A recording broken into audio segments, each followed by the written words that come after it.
रहीम computer science का ये lecture number 9 हम रिकॉर्ड करने जा रहे हैं। तो इसमें हमने सोर्स डाटा एंट्री डिवाइसेस के हवाले से पढ़ना है। इससे पहले हम पॉइंटिंग डिवाइसेस को कंप्लीट कर चुके हैं। शुरू में हम सोर्स डाटा एंट्री डिवाइस की डेफिनेशन जो पहले हमने डायरेक्ट इनपुट में पढ़ चुके हैं। दो टाइप्स जो आपने पढ़ी थी, इनडायरेक्ट इनपुट और डायरेक्ट इनपुट। डायरेक्ट इनपुट में डायरेक्टली उस डिवाइस से इनपुट लेकर उसको डिजिटल फॉर्म में कन्वर्ट करके कंप्यूटर में ट्रांसफ़र कर देते हैं। एज इट इज़ इनपुट जो है वो कंप्यूटर में स्टोर हो जाती है। तो इसमें सोर्स डाटा एंट्री डिवाइसेस उससे कहा जाता है। पहले तो हम सोर्स डाटा एंट्री डिवाइसेस की डेफिनेशन देखेंगे, उनमें कौन कौन सी डिवाइसेस यूज़ होती हैं। फिर हमने 3 डिवाइसेस के बारे में पढ़ना है, बारकोड रीडर, MICR, OCR। तो पहले तो हम सोर्स डाटा एंट्री डिवाइस की डेफिनेशन हम देखते हैं कि source data entry devices are used for direct data entry to the computer system. These devices provide a quick and efficient way to input data. इसमें एक एफिशिएंट वे होता है कि किस तरीके से तेज़ी के साथ, जैसे कोई पेज है तो उसको स्कैन करके अगर हमने कंप्यूटर में स्टोर करना हो तो 2 मेथड है। एक तो ये है कि आप टाइप करें, टाइप करने में खासा टाइम भी लगेगा उसमें, जबकि अगर उसको स्कैनर की मदद से आप इमेज के तौर पर स्कैन करके स्टोर करें तो वो चंद सेकंड में कंप्यूटर में वो फाइल ट्रांसफ़र हो जाएगी। तो ये क्विक मेथड होता है इनपुट लेने का। तो इसमें कौन कौन सी डिवाइसेस आती हैं, उसमें बारकोड रीडर है, MICR है, OMR है, OCR है, मैग्नेटिक स्ट्रिप कार्ड है, स्मार्ट कार्ड है, एक जो फैक्स मशीन है, इमेजिंग सिस्टम है, ऑडियो एंड वीडियो डिवाइसेस हैं, डिजिटल कैमरा है। ठीक है, तो इसमें हमने मुख्तलिफ डिवाइसेस के आगे हम जिक्र करेंगे। तो आज हम 3 डिवाइसेस के हवाले से पढ़ते हैं। पहले इसमें आ जाती है bar code reader. Bar code reader different products पर आपने वर्टिकल बार्स देखी होंगी। ये हमेशा वर्टिकल होती हैं, हॉरिजॉन्टल नहीं होती। बाज़ औक़ात उनके नीचे नंबर लिखा होता है, बाज़ औक़ात नहीं होता। नंबर ऑप्शनल होता है, स्कैनर उसको रीड नहीं करता। वो ऑप्शनल इस वजह से होता है कि अगर वो बार कोड प्रॉपरली वर्क ना कर रहा हो तो आप कीबोर्ड की मदद से वो नंबर देकर आप वो डाटा एंटर कर सकते हैं। लेकिन स्कैनर जो है वो सिर्फ बार्स को रीड करता है। बार्स में जो डिफरेंट होता है एक प्रोडक्ट से दूसरे प्रोडक्ट में की टाइप में जो डिफरेंस मेन आ जाता है, तो बाज़ उसमें बारीक होंगी, बाज़ बोल्ड होंगी, उनमें दरमियान में जो विड्थ होगी, स्पेस होगी, वो डिफरेंट होगी। यानी एक कोड और दूसरे कोड को के दरमियान में बार डिफरेंट होंगे। अब उसमें होता ये है कि डिफरेंट सॉफ्टवेयर ऐसे हैं कि जो बार कोड में कन्वर्ट करने के लिए यूज़ किए जाते हैं, इंटरनेट से अवेलेबल होते हैं। तो उसमें डिजिटल नंबर आप देंगे 1 2 3 4, जिस तरह आप सीरियल नंबर देना चाहते हैं आइटम्स का, तो वहाँ पर उसको आप जनरेट करके उसको प्रिंट करके लेबल वो जो है उन प्रोडक्ट पर आप चिपका सकते हैं, या पहले से भी बाज़ प्रोडक्ट पर प्रिंटेड होते हैं तो उनको भी यूज़ किया जा सकता है। डिफरेंट जो डिपार्टमेंटल स्टोर हैं, यहाँ पर भी आपने काफ़ी सारे डिपार्टमेंटल स्टोर देखे होंगे जहाँ पर ये डिफरेंट बार्स अवेलेबल हो, बार कोड का सिस्टम यूज़ किया जा रहा होता है। ये क्विक मेथड होता है डाटा एंट्री का। और उसमें जैसे शॉपिंग के लिए आप जाएं तो जितने भी प्रोडक्ट आप परचेज़ करते हैं, 2 4 5 10 जितने भी आप परचेज़ करते हैं, तो उसके बाद जब काउंटर पर आते हैं तो वहाँ पर अगर आपको कंप्यूटराइज्ड स्लिप मिलती है तो उसमें जो टोटल किया होगा या बाकी उसमें ज़्यादा एक्यूरेसी होगी बनिस्बत हाथ से अगर वो रसीद बनाई जाए। तो उसमें उन प्रोडक्ट के नाम एंटर करना वो खासा मुश्किल है। एक एक प्रोडक्ट का नाम टाइप करना, क्वांटिटी, प्राइस और लिखना। तो ऐसे सॉफ्टवेयर बने होते हैं कि जिसमें प्रोडक्ट के नाम, प्राइस और बाकी डिटेल उसमें दी गई होती है। इससे स्टॉक भी ऑटोमेटिकली मेंटेन रहता है। उसमें जस्ट वो स्कैन करता है, उस प्रोडक्ट का नेम, उसकी प्राइस जो उन्होंने सॉफ्टवेयर में स्टोर की हुई होगी वो ऑटोमेटिकली उसमें आ जाएगी। क्वांटिटी सोल्ड में ऑटोमेटिकली आ जाएगा उसमें 1। 2 बार अगर स्कैन करेंगे तो उसी प्रोडक्ट को, तो वो उसमें क्वांटिटी 1 ऑटोमेटिकली इंक्रीज़ हो जाएगी। या वो कीबोर्ड से भी 2 टाइप कर सकता है, 2 टाइप कर सकता है।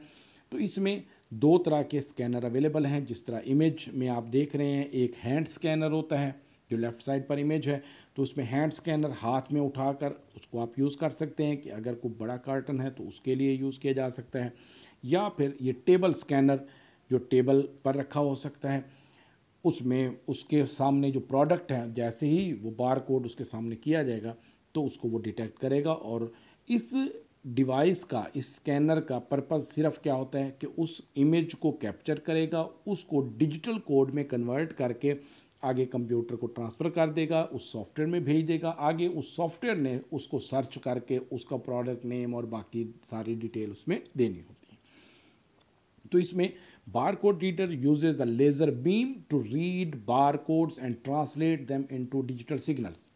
बारकोड रीडर जो है उसमें लेज़र लाइट, आपने अगर देखा हो जहाँ पर ये चल रहा हो तो वहाँ पर लाइट, आपको वो लेज़र लाइट निकलती हुई नज़र आएगी। तो वो लेज़र लाइट जैसे ही उस प्रोडक्ट के बारकोड पर पड़ती है तो उसको वो रीड करता है और उसको डिजिटल सिग्नल में कन्वर्ट करके कंप्यूटर में भेज देता है। Digital signals are then them further processed by computer। Barcode consists of vertical lines and spaces of different widths। Barcode जो है जैसे मैंने पहले बताया कि उसमें वर्टिकल लाइंस होती हैं और उनमें स्पेसेस जो है वो डिफरेंट होती है, जो विड्थ है वो डिफरेंट होती है, यानी बाज़ में कम होती है, बाज़ में ज़्यादा होती है, तो वो कोड डिफरेंट इस हवाले से होते हैं। It is mostly found on different products in the market। The barcode system is called Universal Product Code। ये कोड यूज़ किया जाता है इसमें, UPC इसे कहा जाता है, Universal Product Code। Barcode represent data that identifies the manufacturer and the item, यानी आइटम कोड, मैन्युफैक्चरर जो कंपनी है उसके बारे में डिटेल, ये जो सॉफ्टवेयर में आपकी रिक्वायर्ड डिटेल होगी, जो सॉफ्टवेयर बनवाएंगे उससे रिलेटेड ही वो सारा मटेरियल उसकी मदद से शो होगा। तो ये यूज़ किया जाता है प्रॉपर स्टॉक हैंडलिंग के लिए। उसके अलावा जो इनवाइस बनाई जाती हैं, जो सेल इनवाइस बनती है उसके लिए ये यूज़ की जाती है। तो इसमें फौरी तौर पर आइटम का नेम, उसकी बाकी डिटेल उसमें आ जाती है। तो इस वजह से ज़्यादातर जो डिपार्टमेंटल स्टोर हैं जहाँ पर शॉपिंग के लिए कई लोग आए होते हैं वहाँ पर यही यूज़ किया जाता है। तो इसमें पहली डिवाइस ये होगी। सेकंड डिवाइस इसमें आ जाती है MICR, magnetic ink character recognition reader. Bank के चेक में भी आपने देखे होंगे, यहाँ पर भी इमेज नज़र आ रहा होगा। ये जो इसमें चेक के जो बॉटम में वाइट कलर में जो एरिया है, इसमें एक टॉप पर लाइन लिखी हुई है एक ख़ास कोड में, ख़ास हिंसों में, एक ख़ास इंक के साथ, जिसको मैग्नेटाइज्ड इंक या आयरन ऑक्साइड इंक कहा जाता है। ये इंक आम रूटीन में, ये इलेक्शन वगैरह में भी ख़ास तौर पर ये इंक यूज़ की गई, क्योंकि इससे जो करैक्टर्स लिखे होते हैं वो बिल्कुल बोल्ड और बेहतर अंदाज में लिखे हुए होते हैं। इसमें ये जो कोड एक ख़ास लिखा होता है, इसमें जो बैंक का कोड है, ब्रांच कोड है, या उसमें अकाउंट की इंफॉर्मेशन है, वो सारी डिफरेंट डिजिट्स की फॉर्म में स्टोर होती है। इसमें अलग अलग उसको डिफ्रेंशिएट भी किया जा सकता है।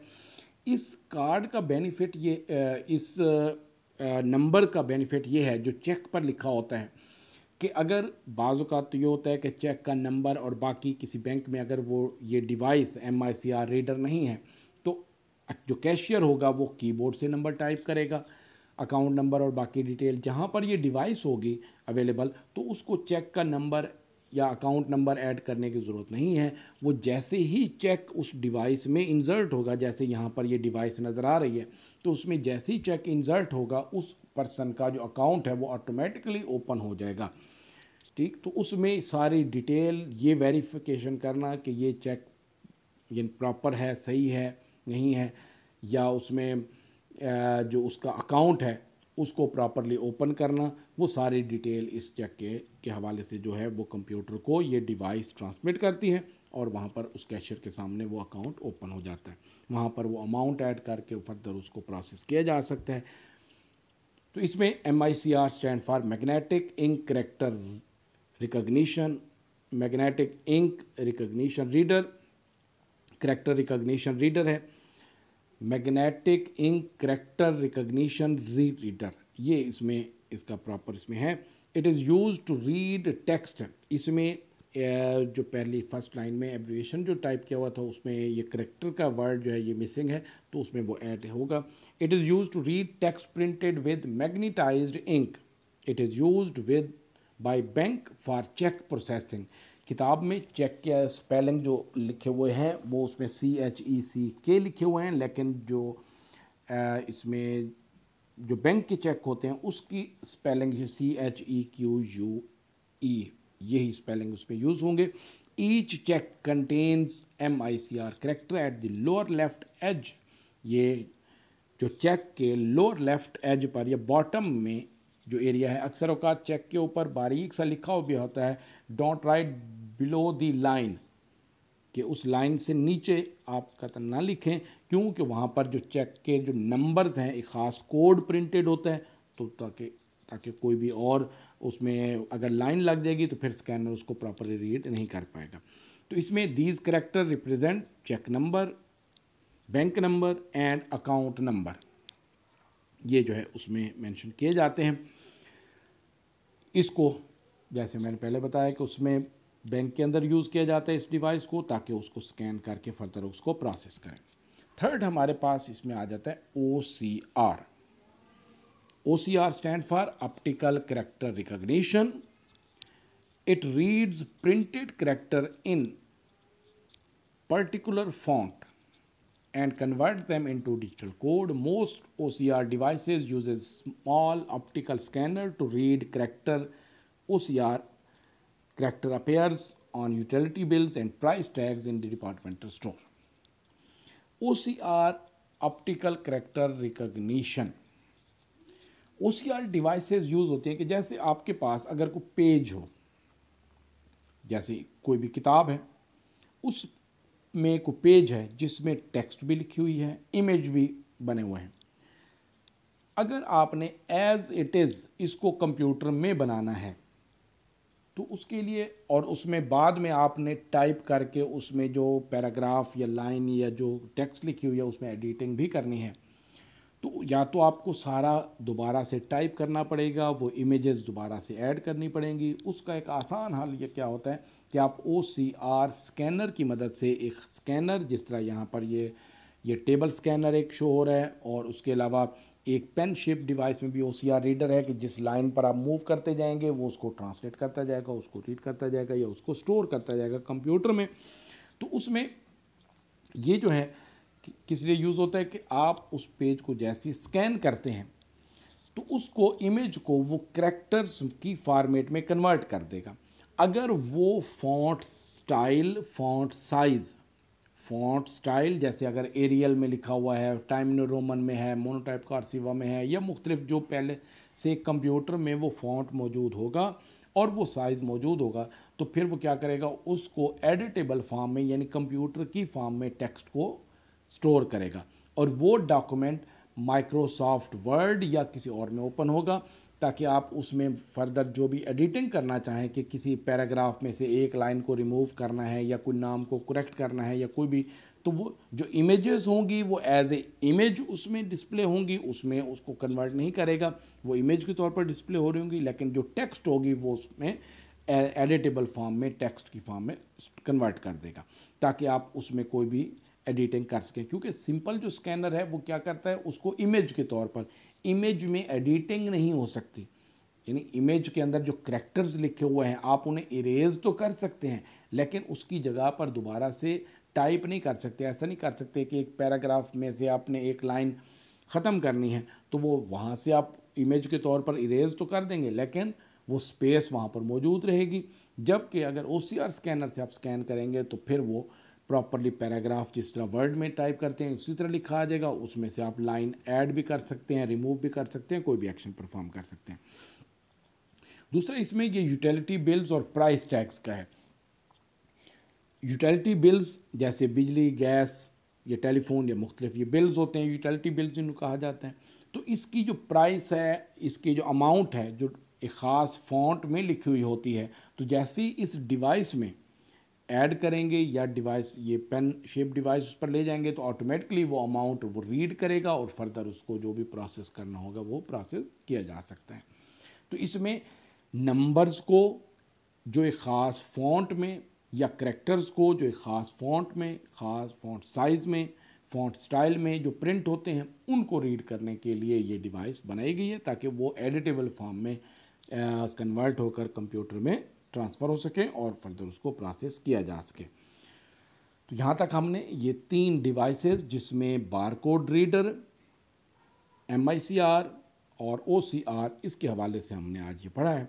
फर्दर नेक्स्ट लेक्चर्स में हम इन्हीं टॉपिक को, सोर्स डाटा एंट्री डिवाइसेस को जो रिमेनिंग हैं उनमें से कुछ डिवाइसेस को हम नेक्स्ट लेक्चर में पढ़ेंगे। तो अल्लाह हाफिज़। इसमें